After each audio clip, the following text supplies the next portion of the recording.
आणि आता बातमी आहे छत्रपती संभाजीनगर मधून। छत्रपती संभाजीनगर धर्मांतर प्रकरणी आणखी 3 आरोपींना बेड्या ठोकण्यात आलेल्या आहेत। 2 मुलांच्या धर्मांतराचा प्रयत्न करण्यात आला होता। यापूर्वी विदेशी नागरिकालाही अटक करण्यात आली होती। मुख्य आरोपीला मदत केल्याचा ठपका या तिघा जणांवर लावण्यात आलेला आहे।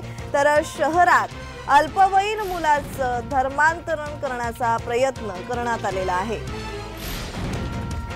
तर या प्रकरणी पोलिसात गुन्हा देखील दाखल करण्यात आला होता। सुदानमधून शिक्षणासाठी छत्रपती संभाजीनगर शहरात आलेल्या एका महाविद्यालयीन तरुणाने 10वीत शिकणाऱ्या 2 अल्पवयीन मुलांचं धर्मांतरण करण्याचा प्रयत्न केल्याचा आरोप आहे। दरम्यान घटनेची माहिती मिळताच तरुणाला सिटी चौक पोलिसांनी अटक केली आहे। आता यात आणखी 3 आरोपींना बेड्या ठोकण्यात आल्या।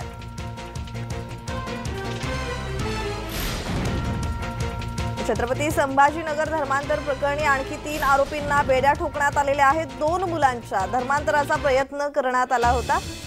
तर या संदर्भात अधिकची माहिती देत आहेत आमचे प्रतिनिधी विजय चिडे। विजय, छत्रपती संभाजीनगर मध्ये जे धर्मांतर प्रकरण झालं होतं त्यामध्ये आणखी 3 आरोपींना अटक करण्यात आली। या संदर्भात ताजा तपशील।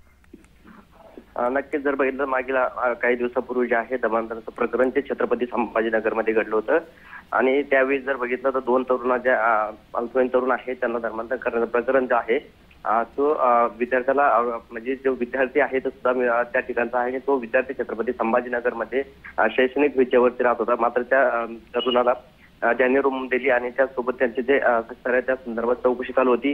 मात्र काल जे आहे पोलिसांकडून चौकशी करण्यात आली। या संदर्भात जे आहे आणखी 3 जणांना जे आहे छत्रपती संभाजीनगरच्या त्याला सिम कार्ड दिलं व त्यावरती त्याला सिम कार्ड पुरवठा केला याचा आरोप ठेवीत त्या 3 जणांना आता पोलिसांनी ताब्यात घेतला आणि या संदर्भात जे आहे त्यांना आता कोर्टामध्ये दाखल केलं असता कोर्टाने 9 जानेवारीपर्यंत आहे न्यायालयीन कोठडी त्यांना आता दिलेली आहे। जी जी, धन्यवाद विजय तुम्ही दिलेल्या माहितीसाठी।